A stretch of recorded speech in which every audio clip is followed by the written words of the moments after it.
Saat Perang Pasifik atau yang dikenal dengan nama Perang Asia Timur Raya yang berlangsung selama 4 tahun, Jepang mengalami beberapa kekalahan dan menuju ambang kehancuran.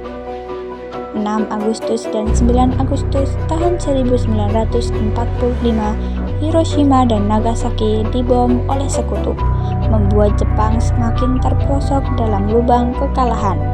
Sampai akhirnya, tanggal 14 Agustus 1945, Jepang menyerah tanpa syarat kepada sekutu.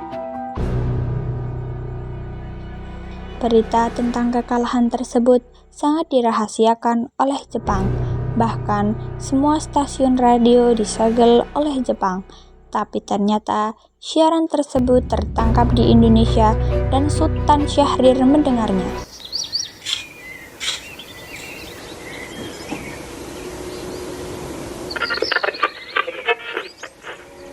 Till the end of time.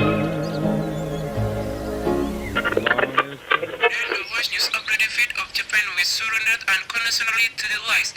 One of the reasons was the bombing of Hiroshima and Nagasaki on August 6 and 1945 by the Allies. As a result, Japan lost most of its troops and troops. Bung, bagaimana dengan kemerdekaan kita, Bung? Bukankah soal kemerdekaan sudah diserahkan kepada PPKI? Tetapi menurut saya sebaiknya kemerdekaan negara dilaksanakan tanpa melalui PPKI. Karena PPKI merupakan bentuk Jepang dan jika kita merdeka melalui PPKI, sekutu akan menganggap Indonesia buatan Jepang.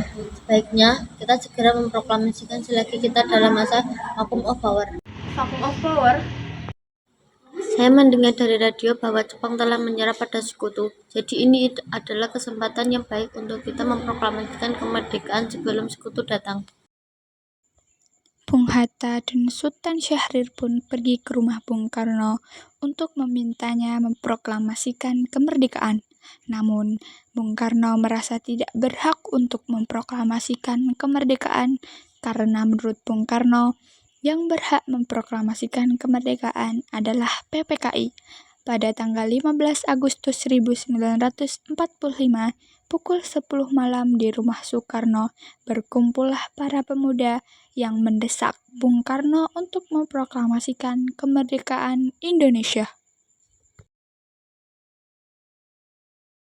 Ada maksud apa saudara-saudara datang kemari? Saya mendengar kekalahan Jepang di radio divisi di London, di Bandung.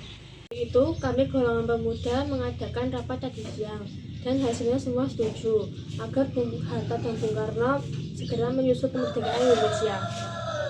Kita tidak bisa begitu saja, ini memproklamasikan kemerdekaan kita. Harus membicarakan dalam rapat PPKI.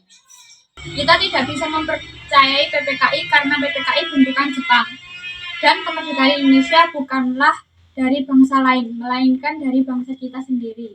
Begitu, kita harusnya tetap membicarakannya dengan PPKI. Karena tugas PPKI adalah mempersiapkan kemerdekaan. Apakah kita harus menunggu janji Jepang untuk memproklamasikan kemerdekaan Indonesia? Kita bisa, Bung. Kita harus memproklamasikan kemerdekaan kita. Kita harus segera merebut kekuasaan, Bung. Malam ini juga, kita harus kobarkan revolusi. Kami siap mempertaruhkan nyawa kami, Bung. Jika Bung Karno tidak bertindak dengan cepat, maka akan ada pertumpahan darah dan pembunuhan besar-besaran esok hari.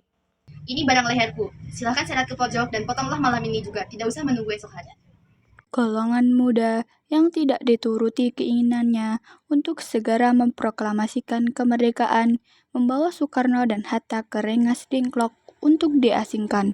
Golongan pemuda terus saja mendesak agar melakukan revolusi. Bagaimana jika perkataan Jepang hanya janji manis belaka? Lama lagi kita menunggu janji Jepang, Bung. Kita harus segera memproklamasikan kemerdekaan itu sekarang juga. Bung, ini kesempatan kita untuk merdeka. Jepang telah kalah, tinggal menunggu apa lagi? Jepang pasti akan memerdekakan kita, tapi bukan sekarang. Saya tidak setuju, Bung. Kami menginginkan kemerdekaan Indonesia dari jerih payah kita sendiri, bukan dari lagiat Jepang. Itu benar, Bung. Bila kita merdeka hasil lagiat Jepang, maka kita bentukan Jepang dan kita akan dijajah lagi. Tolong lepaskan ikatan Bung Karno dan Bung Hatta dulu.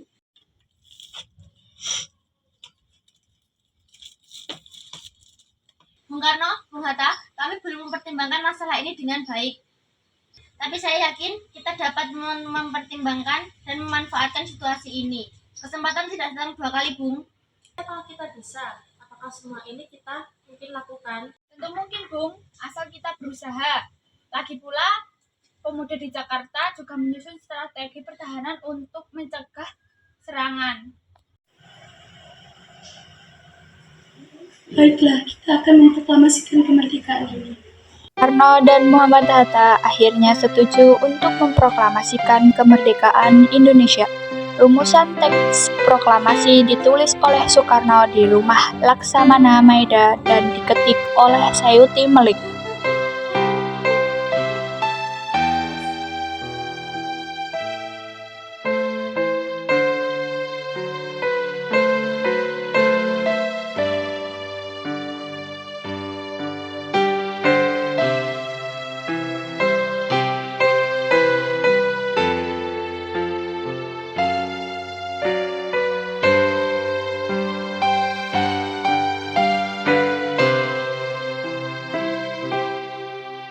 Pada tanggal 17 Agustus 1945, dini hari, saat semua menyiapkan proklamasi kemerdekaan, Soekarno meminta Fatmawati untuk menjahit bendera merah putih yang akan dikibarkan setelah proklamasi.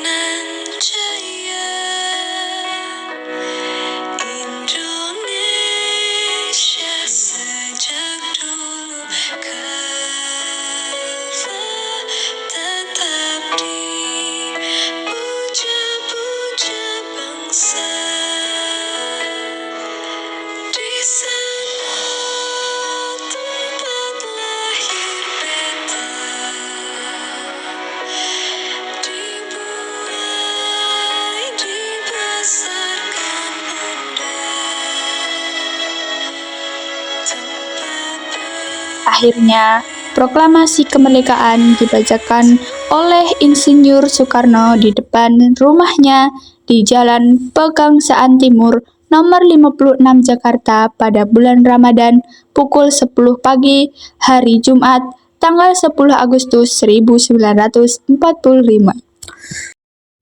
Saudara-saudara, saya telah meminta saudara untuk datang ke sini untuk menyaksikan peristiwa maha penting dalam sejarah maha.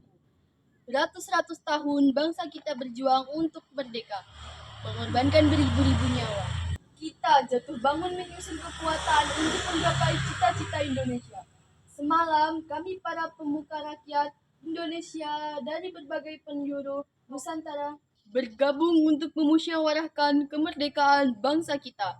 Inilah saatnya bagi kita mengorbankan api revolusi kemerdekaan Indonesia. Saudara sekalian, dengan ini menyatakan bulatan tekad kami, dengarkanlah proklamasi. Proklamasi kami, bangsa Indonesia, dengan ini menyatakan kemerdekaan Indonesia. Hal-hal yang mengenai pemindahan kekuasaan dan lain-lain diselenggarakan dengan cara seksama dan dalam tempo yang sesingkat-singkatnya. Jakarta, 17 Agustus 1945, atas bangsa Indonesia, Soekarno-Hatta.